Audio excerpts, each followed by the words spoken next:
మనకి ఇప్పటి వరకు మనం ఇది 10 సెలబ్రేషన్ చేసుకున్నాం. మనం ఈ ఫార్మేషన్ 11 చేసుకోలేదు. ఈ 12th దానికి ఉన్న మెయిన్ ఏంటంటే ప్రత్యేకత ఏంటంటే ఇప్పుడు మన పార్టీ గురించి 11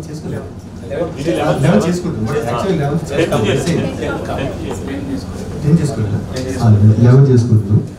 సో నేను ముఖ్యంగా చెప్పొచ్చేది ఏంటంటే మన పార్టీ గురించి నేషనల్ మీడియాలో చాలా రాశారు, చాలా వచ్చింది.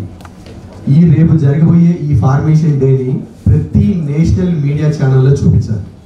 అంటే ప్రతి పార్టీ ఈ ఫార్మేషన్ డే గురించి మాట్లాడుకోవాలంటే మన వైపు నుంచి మనం ఏం చేద్దాం, మన స్టేట్ నుంచి తెలంగాణ నుంచి మనం ఎంత భారీగా వెళ్దాం, అది మన అధ్యక్షుల వారికి వినిపిస్తే నెక్స్ట్ ఇక్కడ మనం ఏం చేయబోతున్నాం, కార్యాచరణ ఏంటనేది త్వరలోనే మాట్లాడుకునే అవకాశం వస్తుంది మనకి. అది చేయాల్సిన బాధ్యత ఈ నాయకులందరి మీద ఉంది.